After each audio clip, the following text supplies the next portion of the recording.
பக்தி ஒளி நேயர்களுக்கு என் காலை வணக்கங்கள். ராஜகுரு ஜோடாலயத்திலிருந்து ராஜேஷ்குமார். முதலீடு போட்டு வருமானம் எனக்கு கம்மியாக இருக்கிறது என்று நினைக்கிறீங்களா? நீங்கள் வேலை வாய்ப்பினை ஏற்படுத்தி அதன் மூலமாக பிறருக்கு தான் லாபம், எனக்கு லாபம் இல்லை என்று மருந்து கொண்டிருப்பீர்களா? நீங்கள் வியாபாரத்துக்கு முறையீடு போட்டாச்சு, பொருள்கள் வாங்கி வச்சாச்சு, அந்த பொருள் வாங்குறதுக்கு ஆட்கள் வரவில்லையே என்று கவலையோட இருக்கக்கூடிய நபர்களா நீங்கள்? இதெல்லாம் மாற வேண்டுமா? அப்படின்னால் என்ன செய்தால் மாறும்? அதுக்கு நம்மளுடைய ஆன்மீகம் சார்ந்த ரீதியில் நம்மளுடைய முன்னோர்கள் எடுத்து வைத்த சில நன்மைகளை, விஷயங்களை உங்களிடம் பகிர்ந்துள்ளதற்கு வந்திருக்கிறேன். ஜனவசியம், அதாவது தொழில் ரீதியாக ஜனம் அப்படின்னா ஆட்கள் வந்தால்தான் அங்கே பண பொருள்கள் விற்பனை ஆக வேண்டும், அதன் மூலமாக லாபத்தை பெருகிக் கொள்ள வேண்டும் என்ற நினைப்பு நமக்கு வர வேண்டும் என்றால் முதல் ஜனவசியத்தை காந்தமாக இழுத்து கொள்ள வேண்டும். அந்த ஜனவசியத்துக்கு நம்ம என்ன செய்தால் அது நமக்கு வெற்றி அடையும்? மலர்களையே பாத்தீங்கன்னா அபூர்வமான மலர்கள் சொல்லக்கூடிய தெய்வமே நமக்கு வசியமாயி நம்மளுடைய சொல்லுக்கு செவி கொடுக்க அளவுக்கு அந்த மலர்கள் இருக்குமானால் அதுல சில வகையான மலர்கள் இருக்கிறது. அந்த மலரை வைத்து ஜனவசியத்தையும், அது மட்டும் இல்லாம தொழில் சொல்லக்கூடிய தேவதை, தொழில் தேவதைங்க. அது என்ன தொழில் தேவதை அப்படின்னா, ஒவ்வொரு தொழிலுக்கும் ஒவ்வொரு தேவதைகள் இருப்பாங்க. இப்போ வியாபாரம் பண்ணிட்டு இருக்கீங்களா, அது என்ன வியாபாரம்? துணி வியாபாரம் அப்படின்னு சொன்னா துணிக்கு அதிபதி உன்னான தேவதை யார்? அந்த தேவதை வசப்படுத்துவாள். ஆபரணங்கள் சார்ந்த எனக்கு பாத்தீங்கன்னா வியாபாரம் அப்படின்னு சொன்னா அதுக்கு உண்டான தேவதை வசப்படுத்துவார்.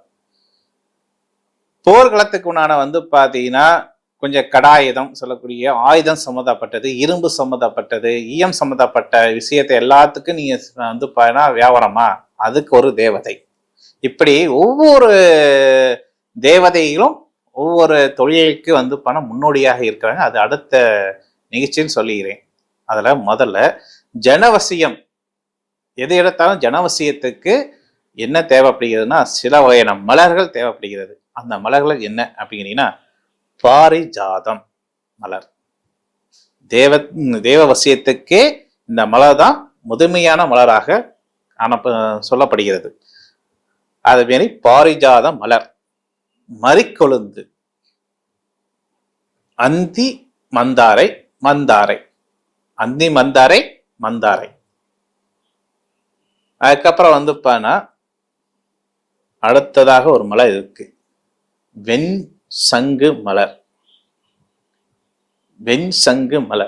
இந்த மலர்களை கொண்டு மகாலட்சுமி அர்ச்சனை பண்ணி மகாலட்சுமிக்கு நெய்வேத்தியமாக கண்டு முந்திரி திராட்சையுடன் தொடர்ந்து 21 நாள் செய்து கொண்டு வந்தால் நிச்சயம் ஜனவசியம் மூலமாக உங்களுக்கு வருமானத்தை பெருக்கிக் கொள்ள முடியுமானா முடியும். இது வியாபாரத்தில் ரகசியமான ஜனவசியத்துக்குண்டான பரிகாரங்கள். பணம் சரி, ஜனவசியம் சொல்லக்கூடியது ஆட்கள் வர வேண்டும். ஆட்கள் இந்த பரிகாரம் மூலமா எனக்கு ஆட்கள் வந்துட்டு இருக்காங்க, போதுமான அளவுக்கு மேல எனக்கு ஆளுங்க வந்துட்டு இருக்காங்க.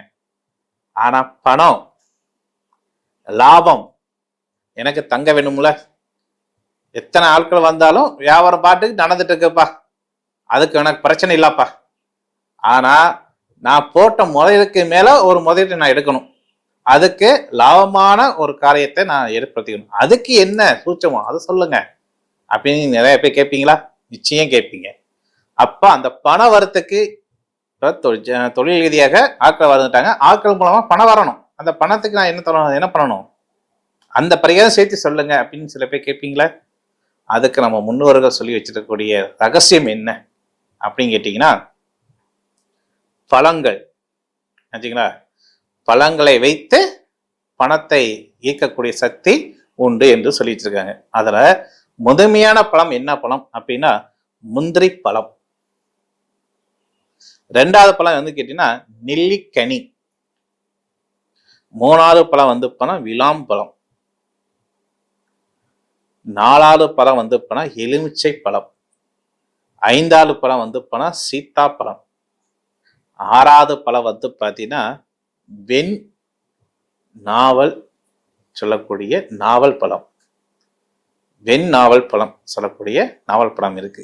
இந்த பழ வகை எல்லாத்தையும் என்ன பண்ணணும், ஒவ்வொரு கிண்ணத்தில் வந்து தனித்தனியாக வைத்து கல்லா பெட்டி, இப்போ ஒருத்தர் மேஜர் போட்டு உட்கார்ந்துருப்பாரு, கல்லா வந்து எந்த இடத்துல இருக்குமோ அந்த இடத்துல வந்து மேல வந்து இந்த பழத்தை எல்லாம் வரிசை அடைக்கணும். அது அடைக்கினா மட்டும் பத்தாது, கீழே என்ன பண்ணணும், மனை அமைக்கணும். என்ன மனை அமைக்கணும் அப்படின்னு கேட்டீங்கன்னா அரிசி, பச்சரிசி. ஏன்னா பச்சரிசி தான் லட்சுமி குடிக்கொண்டிருக்கிறாள் அப்படின்னு சொல்லி வச்சிருக்காங்க. லட்சுமி மட்டும் இல்லை, லட்சுமி மட்டும் அந்த வந்து அரிசியில் வந்து உட்கார மாட்டாங்க. எத்தனை இருக்குன்னா அவங்களோட துணையா சொல்லக்கூடிய நாராயணம் அந்த அரிசியில் வந்து உட்காருவாரு. அது மட்டும் இல்லாம வந்து பெருமாள், அது பிரம்மா, விஷ்ணு, அக்கறம், சக்தி, சரஸ்வதி அனைத்து பேருமே அந்த அரிசியில வந்து வாசம் செய்யக்கூடிய ஒரு வாய்ப்பு உண்டாகும்.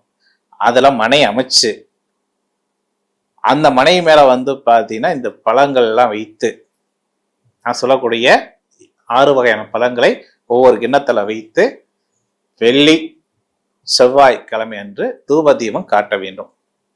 சரி, இத பணப்பெட்டிக்கு மேல வைக்கக்கூடிய பழங்கள்.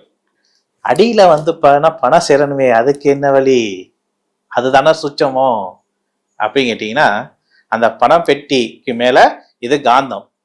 இப்போ ஒரு கோயில் இருக்கு, கோயில வந்து பாத்தீங்கன்னா உள்ளுக்குள்ள வந்து விக்கிரகங்களை வைக்கிறதுக்கு முன்னாடி என்ன சொல்லுவாங்க, விமானம். விமானத்துக்கு மேல வந்து பாத்தீங்கன்னா அத்தனை எரிப்பு சக்திகளும் எதுல வந்து விழுகணும் அப்படின்னு கேட்டீங்கன்னா கலசம்.